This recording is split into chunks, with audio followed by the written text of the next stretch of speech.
What's up, y'all? Y'all know who it is. Your boy JP the Install Guy, hoping to make your install life a little bit easier. Today we got 2002 Ford Explorer Sports Trac, and this is a radio removal only video. If these are the type of things that you're into, consider subscribing. This is what we do here. Anything car radio or install related, that is what the channel is about. Now this radio is messed up. We just need to remove it so he can take it to go get it serviced. Not actually putting one in today.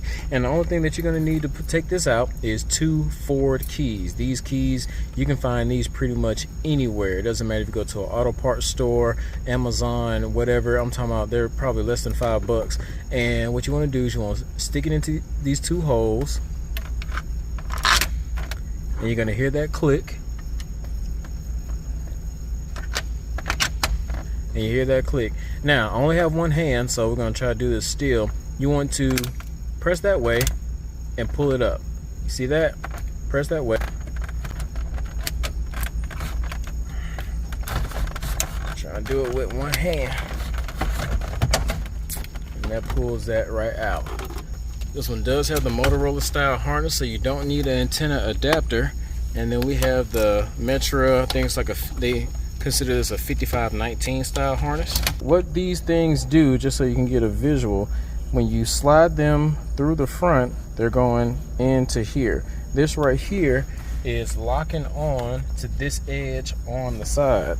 So when we press it, see that going in? That's what we're doing. We're taking those tabs, locking them in, or pressing them in, and then pulling it out. So if you're going to install a double DIN radio inside of this, you will have to trim the edge so the full depth double DIN can go all the way in there.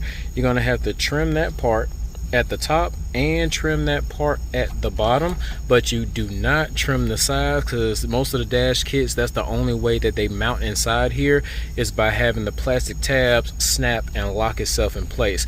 Now if you wanted to make it a little bit easier on yourself to where you don't have to worry about cutting on the inside of this, there are 2 7mm screws right here. As soon as you take those 2 7mm bolts out, everything else is just held in with clips, and then you can do all of this on the test bench and not have to worry about trying to cut anything inside the car.